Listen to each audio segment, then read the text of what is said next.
Olá, meus amigos, bem-vindo ao nosso canal, bem-vindo a mais esse estudo da lição de número 2. Durante esse trimestre, nosso tema geral, nós estamos estudando o tema do grande conflito.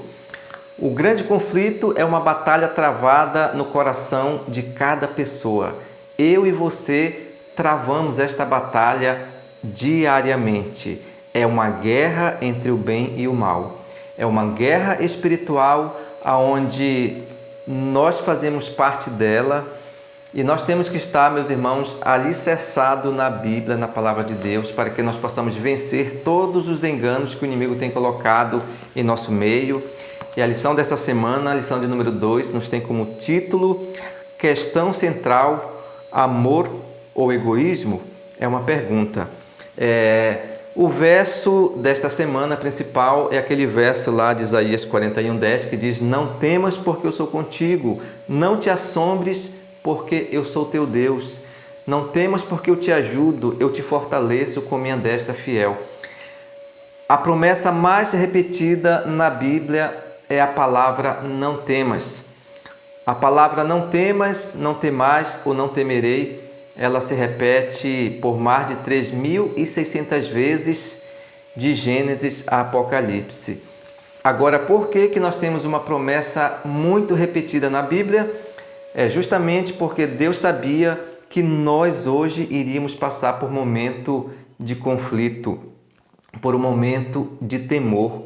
E nós percebemos que as pessoas vivem com medo, as pessoas vivem sufocadas. É medo de assalto, é medo de roubo, é medo de morrer, é medo de não dar conta do sustento da família, é medo de ficar doente, medo, medo e medo. O medo tem tomado o coração do ser humano. Nós vivemos num mundo amedrontado, num mundo espantado. As pessoas estão na rua com medo, as pessoas estão trabalhando, elas saem de casa com medo. Até mesmo dentro da nossa casa ficamos com medo. O medo tem tomado conta do coração humano. Mas a palavra de Deus, a promessa mais repetida na Bíblia é: não temas. Não temas porque eu te ajudo. Não temas porque eu sou contigo. E quando se fala dos eventos finais, quando se fala do grande conflito, esse medo parece ter sido aumentado em nosso meio.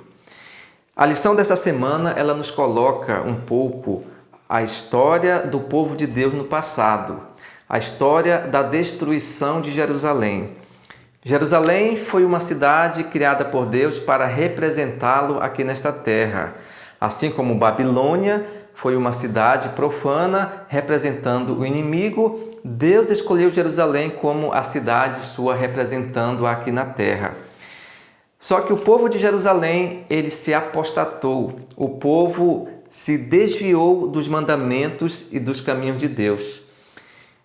Deus fez de tudo para salvar Jerusalém no passado. Tanto é que lá no livro de Mateus, Mateus capítulo 23 e o verso 37, Jesus disse dessa maneira: Jerusalém, Jerusalém, que matas os profetas e apedreja os que te foram enviados. Quantas vezes eu quis reunir os teus filhos como a galinha junta os seus pintinhos debaixo das asas, e tu não quiseste. Eis que agora a vossa casa vos ficará deserta. Muitas pessoas entenderam naquela época que isso era uma profecia. A grande desolação do que o profeta Daniel falou também no passado, o juízo de Deus viria sobre Jerusalém, porque eles desobedeceram às ordens de Deus, se apostataram dos caminhos da verdade. Chegou o momento em que Jesus ascendeu ao céu e os discípulos começaram a sua trajetória aqui na terra. No ano 70, Jerusalém foi destruída, mas antes da destruição, Deus deu a oportunidade para que muitos pudessem se salvar. E nós percebemos que ali houve verdadeiros cristãos que estavam atentos às profecias, à palavra de Deus.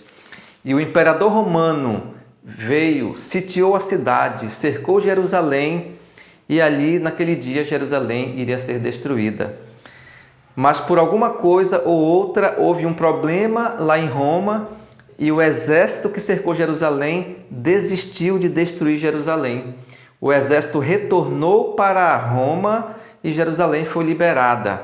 E muitos entenderam que aquilo era um feito de Deus para livrá-lo daquela mortandade. Mas os cristãos fiéis que estavam dentro do muro de Jerusalém, que estavam estudando a palavra de Deus e a profecia, entenderam que aquela desistência era para que eles pudessem fugir, sair da cidade e não perecer. E foi isso que eles fizeram. Tanto é que no passado Jesus falou: orai para que a vossa fuga não aconteça no sábado nem no inverno. No sábado, porque era o dia santo de Deus, e no inverno, porque era difícil caminhar e andar, fazer uma fuga na época do inverno. E foi isso que eles fizeram. Os cristãos fiéis que estavam estudando a profecia entenderam a mensagem de Deus, fugiram de Jerusalém.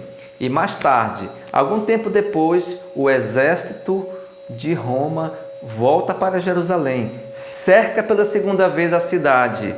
E nesse momento, toda Jerusalém foi destruída totalmente. Não ficou nada. O seu templo foi derrubado, os seus muros foram queimados. Todos pereceram, todos morreram. Meus amigos, essa profecia de Jerusalém, ela vai se repetir de novo, porque a história ela vai se repetir. Aqueles fiéis que leram a palavra de Deus, que se salvaram, representam hoje, sabe quem? Representam hoje aqueles cristãos modernos também, que estão atentos às profecias, que estão se alicerçando na palavra, na verdade, que estão estudando principalmente Daniel e Apocalipse para se prepararem para os eventos finais. Porque vai chegar um momento em que muitas pessoas vão ficar confusas se algum evento vai ser vindo de Deus ou do inimigo. Será que isso vem de Deus? Será que isso daqui é do inimigo? E só aqueles que estão com o Espírito Santo na palavra, na verdade, estudando diariamente, vão ter o discernimento para saber o que vem de Deus e o que vem do inimigo. Muitos serão pegos de surpresa. Muitos vão confundir a verdade com o erro e o erro com a verdade. Mas aqueles fiéis, filhos de Deus, que estão alicerçados na palavra, o Espírito Santo vai revelar para eles o que vem de Deus e o que vem de Satanás, nesse último grande conflito que está à nossa frente e que já estamos fazendo parte dele. Nós temos muita coisa a enfrentar pela frente. Decreto de morte, decreto dominical, 7 últimas pragas.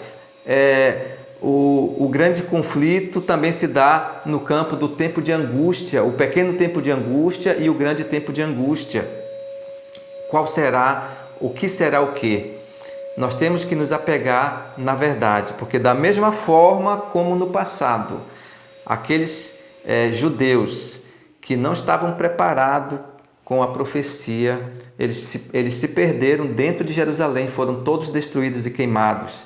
A exceção foram os cristãos que saíram pelos portões, fugiram e foram salvos. Da mesma forma, hoje a história vai se repetir. Que nós possamos, meus amados, estar preparados, alicerçado na palavra de Deus, alicerçado nas profecias. E dessa forma, nós jamais seremos enganados nos últimos tempos. Que Deus nos abençoe, que Deus nos guarde e até o nosso próximo encontro. Um grande abraço. Tchau.